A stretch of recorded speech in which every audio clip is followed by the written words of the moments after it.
இது Wednesday evening vlog. காலையிலேயே பச்சை பயிறு ஊற வச்சுருந்தேன். அதை வேக வச்சு தாளிச்சிட்டேன். பச்சை பயிரை குக்கரில் வச்சோன்னா குழஞ்சி போயிடும். இது மாதிரி கடாயில் அளவாக தண்ணி ஊற்றி வேக வச்சோன்னா குழையாது, நல்லா வெந்து வரும். நேரம் அதிகமாகுமோன்னு நினைக்காதீங்க. ஊற வச்சிடுறதுனால 20 நிமிஷத்துலேயே வெந்துடும்.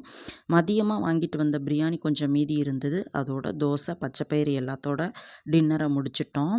சாம்பார் பொடி அரைக்க மிளகாய் காய வைக்கலாம்னு நினச்சேன். ஆனால் சுத்தமாக வெயில் வரலை. கொஞ்சமாக தனி மிளகாத்தூள் இருந்தது. அதனால் வீட்டிலையே கொஞ்சமாக மல்லிப்பொடி ரெடி பண்ணலாம் அப்படின்ட்டு 200 கிராம் மல்லி, கருவேப்பிலை, உளுந்து, கடலைப்பருப்பு, மிளகு, சீரகம், துவரம்பருப்பு, சோம்பு எல்லாம் சேர்த்து வறுத்தாச்சு.